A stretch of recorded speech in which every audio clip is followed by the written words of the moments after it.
Good evening, everybody, and welcome to Tucker Tonight. I'm Brian Kilmeade. Unless you know differently, I'm going to be filling in for Tucker for the entire hour. Meanwhile, more and more Democrats are taking turns sticking a knife in the fallen Clinton dynasty, so to speak, as a wave of sexual harassment scandals engulfs Washington today. Even top liberals are taking their turns, putting a knife in Bill and Hillary Clinton for their handling of the former president's sex scandals. Here, for example, is what former HHS Secretary Kathleen Sebelius said to David Axelrod on his podcast.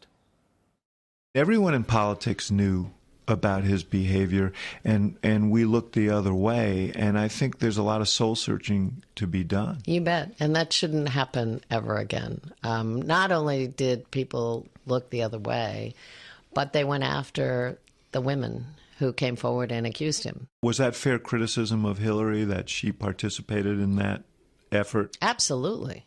I think it's very fair. Now's the courage. Linda Tripp was at the center of the Monica Lewinsky scandal 2 decades ago. She says these new attacks on the Clintons are disingenuous political posturing. Tripp told the Weekly Standard this: it's $1 late, and actually the phrase is, it's a day late and $1 short. Joining us right now, a guy that never messes up a phrase, Mark Steyn. He's author and columnist and wonderful person. Mark, this is no revelation. This is a political opportunity for those on the left to suddenly stand up and act as if that they're above it all. Where were they when it was really took courage to stand up to the Clinton dynasty? Yeah, they're basically doing it for political reasons. I mean, basically, this is the Clintons' Ceausescu moment. The apparatchiks underneath them have decided it's time to shuffle them off the rooftop into the helicopter, put them up against the wall, and then stick a couple of bullets in them. That's the moment they're facing. But the fact is that both Democrats and the media actually celebrated Clinton's behavior in the 1990s. It wasn't just that they trashed all those women. And it wasn't just that Gloria Steinem and other feminists, Gloria Steinem wrote the famous One Free Grope column for the New York Times, in which she said that the system worked.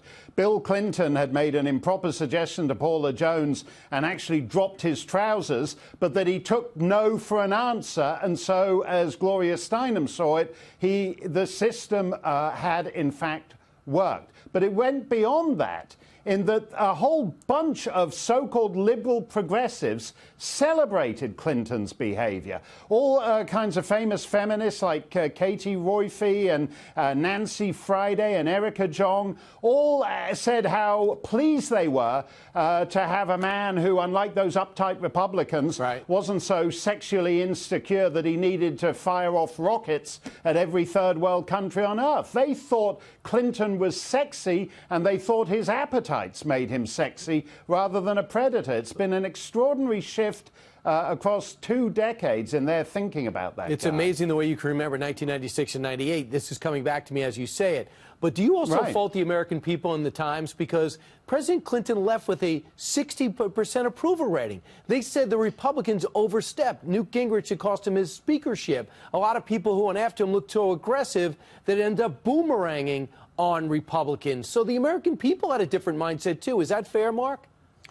Well, no, I think a lot of the American people just didn't want to hear about it. They didn't want to. I mean, there were a lot of phrases in the air that I think carefully about bringing up. And people didn't what actually the meaning of want is, and what type, what is, and we don't want to fill in the gaps necessarily there, but that permeated through the primary school system.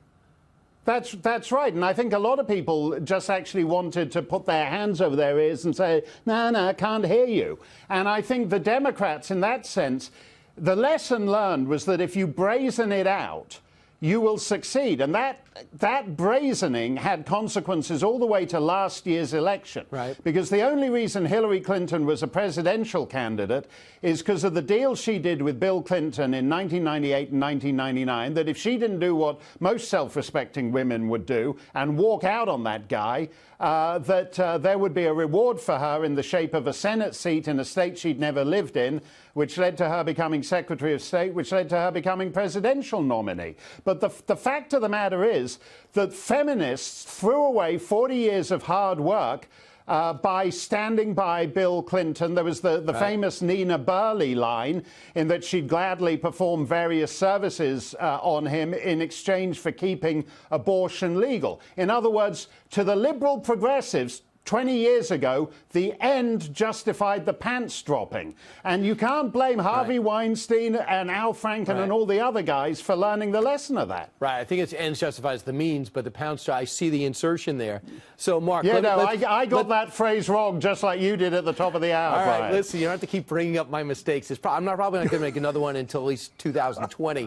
Mark, so let's game plan this out. Hillary Clinton's not going anywhere. And Philip Reines, the longtime aide, went back at Kristen Gillibrand, the senator who really looked at Hillary Clinton as a mentor. She took Hillary Clinton's seat. When she called out Hillary Clinton, Philip Reines went back. So the Clinton camp went back at those attacking her. Are we going to see a Democratic civil war? And then who will be left standing at the end?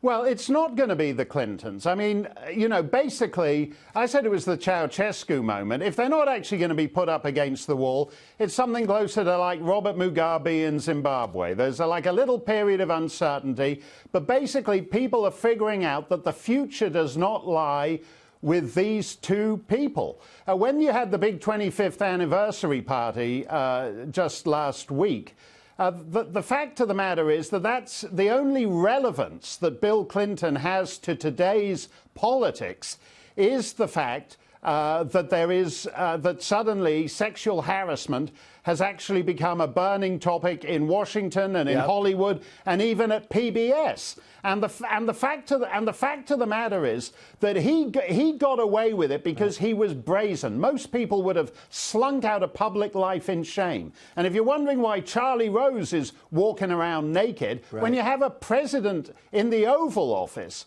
who is a serial predator, why shouldn't some schlub of a host at PBS think he can get away with it too?